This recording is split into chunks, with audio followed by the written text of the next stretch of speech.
Galera, como vocês estão? Tudo bem? Eu me perguntei muito se eu deveria estar gravando esse vídeo para postar aí para vocês.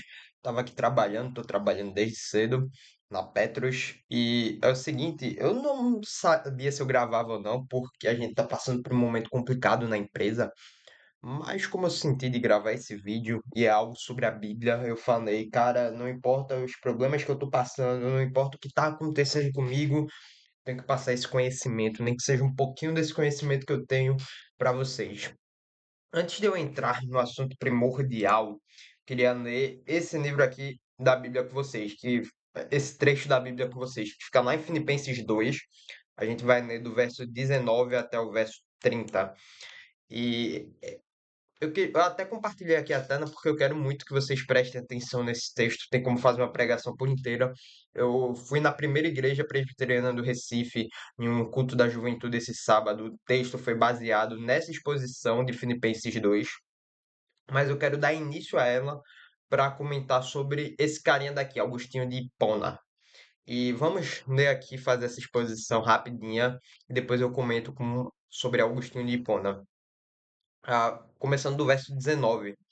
Espero no Senhor Jesus, que em breve vos mandarei Timóteo, para que também eu esteja de bom ânimo, sabendo dos vossos negócios, porque a ninguém tenho de igual sentimento, que sinceramente cuide do vosso estado, porque todos buscam o que é seu e não o que é de Cristo Jesus.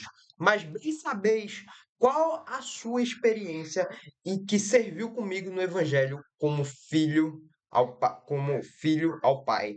O 23 agora. De sorte que vou enviar logo que tenha provido aos meus negócios. Mas confio no Senhor, que também eu mesmo em breve irei ter convosco. Julguei, contudo, necessário mandar Epafrodito, meu irmão e cooperador e companheiro nos combates, e vosso enviado para prover as minhas necessidades. Porquanto tinha muitas saudades de vós todos, e estava muito angustiado de que tivesses ouvido que ele estivera doente.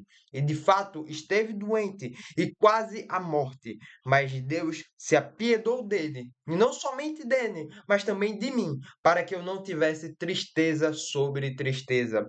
Por isso, vou-lo enviá-lo, vou-lo envi, vou-lo enviei mais depressa, para que, vendo-o outra vez, vós regozijeis e eu tenha menos tristeza. Recebei-o, pois, no Senhor, com todo gozo, e tende-o em honra, porque pela obra de Cristo chegou até bem próximo da morte, não só fazendo caso da vida para suprir comigo a falta do vosso serviço. Tem toda uma pregação que a gente pode fazer nesse texto, nessa exposição de Filipenses, que é algo incrível. Provavelmente não está gravada a exposição que eu vi recentemente. Ah, se tivesse, eu recomendaria para vocês, mas tem todo um contexto. Mas, no geral, o que esse texto fala é que eu quero trazer um breve resumo para vocês. É que a gente, às vezes, precisa de pessoas para sermos imitadores.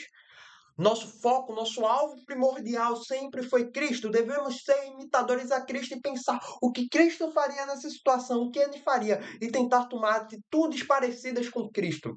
Mas às vezes isso pode entrar na nossa cabeça e ficar pensando: caraca, Cristo, um ser humano super ordinário, mega ordinário, que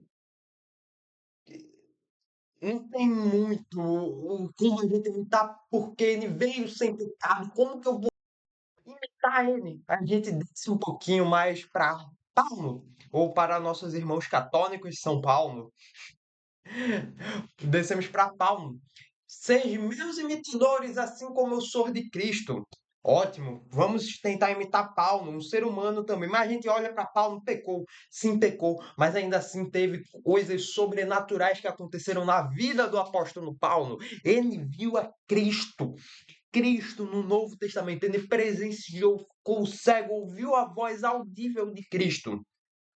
Vocês têm noção disso? Ainda mais foi arrebatado ao terceiro céu, que para não ser lhe tornado arrogante, Deus lhe deu um espinho na carne. Vocês têm noção da absurdidade disso? Às vezes a gente precisa dessas pessoas para nos inspirar. E esse texto fala tanto de Timóteo quanto de Epafrodito, um que era meio termo de mãe judia, de pai gentil, e o outro que era 100% gentil.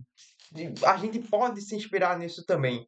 Mas eu queria falar sobre um homem que eu gosto de brincar, que é o Agostinho Carrara, só que versão 100 vezes piorada.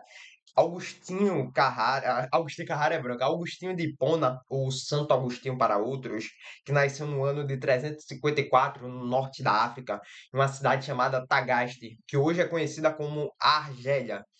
Sempre foi um menino estudioso, um menino fora da curva, um outlier, como é falado em inglês.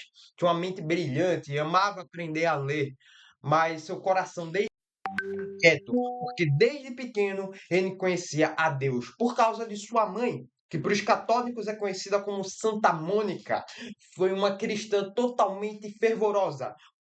Pai era pagão. Agostinho cresceu literalmente nos dois mundos, mas para qualquer jovem que cresce com a liberdade, tanto do cristianismo quanto dos prazeres mundanos, os prazeres mundanos irão puxá-lo para esse lado, irão puxá-lo para o lado esquerdo da história, dá para se dizer.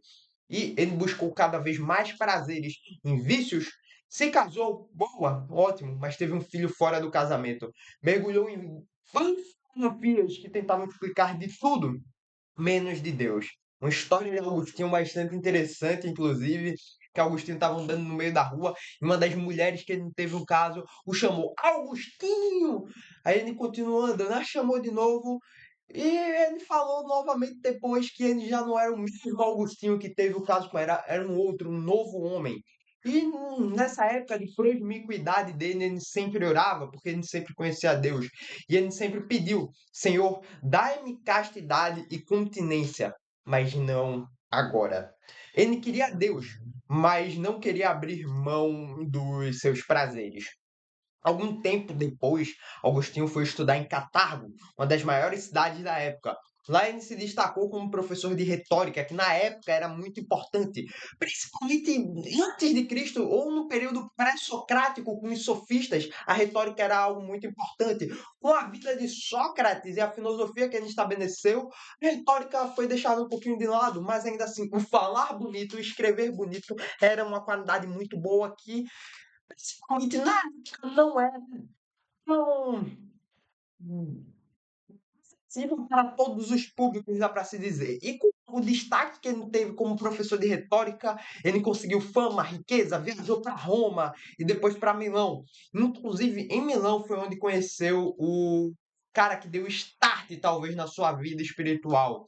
Um cara chamado Ambrósio, que foi um bispo cristão que falava com grande sabedoria e profundidade sobre o cristianismo. E pela primeira vez, que Agostinho tinha sobre o cristianismo, que era algo que sua mãe falava para ele: filho, tome consciência de Deus, se cuide, não sei o quê. Foi a primeira vez que Agostinho viu que a filosofia cristã era algo mais profunda, que todos os escritos cristãos da época, olhando um pouquinho mais para trás, tinham uma profundidade, uma riqueza tão grande que não pareciam que tenham sido simples que tinham fazido, mas sim grandes escritores como Sócrates, Platão, Aristóteles, ou até mesmo o próprio Alexandre o Grande, que tinha um conhecimento absurdo na época de Agostinho. Mas para os dias atuais, com alguns outros escritores ao passar do século, é como se Dante Alighieri tivesse escrito uma escrita perfeita, ou Luís de Camões também. Mas, mesmo cercado de conhecimento, fama e até luxo, Augustinho sempre sentiu esse buraco na alma. Mais tarde, ele também escreveu: Fizeste-nos para ti, inquieto está o nosso coração, enquanto não repousa em ti. E um dia, em seu belo jardim, enquanto ele estava trabalhando, Augustinho estava angustiado e sentia que Deus o chamava, mas ele resistiu até o último segundo, até que ele ouviu uma voz como se fosse de uma criança. Toma-te e lê. Uma criança gritando. Ele olhou para os lados, não tem criança nem, não tem criança aqui. Oxe, como assim, velho? Você tá doido? Ele disse, toma-te e lê. Ele essas duas voltas toma Atené como um sinal de Deus. E pegou um rolo de cartas de vários livros que ele tinha lá, que era algo caro, que só uma pessoa com muitas riquezas conseguia, e leu justamente Romanos 13, 14, que falam sobre para abandonar as obras das trevas e nos revestirmos de Cristo, trabalharmos na luz. Naquele momento, ele caiu em prantos e o coração inquieto finalmente encontrou um descanso. Pouco tempo depois, foi batizado por Ambrósio, seu velho amigo, quando tinha coincidência a idade que Cristo morreu pelos nossos pecados e ressuscitou para nos dar a liberdade dos pecados. Morria. Um homem de pecado e promiscuidade morria e nascia um novo homem. Pouco tempo depois da sua conversão na real, Agostinho deixou tudo para trás, voltou para a África, fundou um mosteiro e mais tarde foi nomeado bispo de Hipona. Ele passou o resto da sua vida escrevendo e ensinando grandes palavras, combatendo diversas heresias da época em mais de 100 obras. Uma delas, vou pegar até aqui, Confissões, onde ele escreve as maiores confissões de tudo. Tem uma música do grupo Projeto Solna que é uma confissão, uma oração de Santo Agostinho que está nesse livro, inclusive. Tarde te encontrei. Eu não vou conseguir lembrar de tudo, mas é tipo isso. E ele influenciou não só a Igreja Católica Apostólica Romana durante a Idade Média, como também a Reforma Protestante. Calvino citava muito Agostinho por muito tempo. E por que que eu falei tanto desse Agostinho e o que que eu falei de Filipenses? Porque simplesmente Agostinho era uma pessoa ordinária. Uma pessoa como eu, como você, pecadora, que viveu intensamente o pecado, mas que foi liberto por Cristo e viveu intensamente o Cristo. Às vezes precisamos olhar para essas figuras históricas, olhar até para pessoas próximas da gente para nos inspirarmos, porque elas são imitadores de Cristo e precisamos ter isso em nós, imitar a elas como elas imitam a Cristo. E Agostinho é uma das pessoas que a gente deveria olhar com certo carinho, porque foi um humano que errou, e merecia ser condenado ao inferno, mas pela graça redentora de Cristo Jesus foi salvo. Bom, esse foi o vídeo de hoje. Espero que você tenha gostado, entendido a mensagem. Tamo juntasso e fui.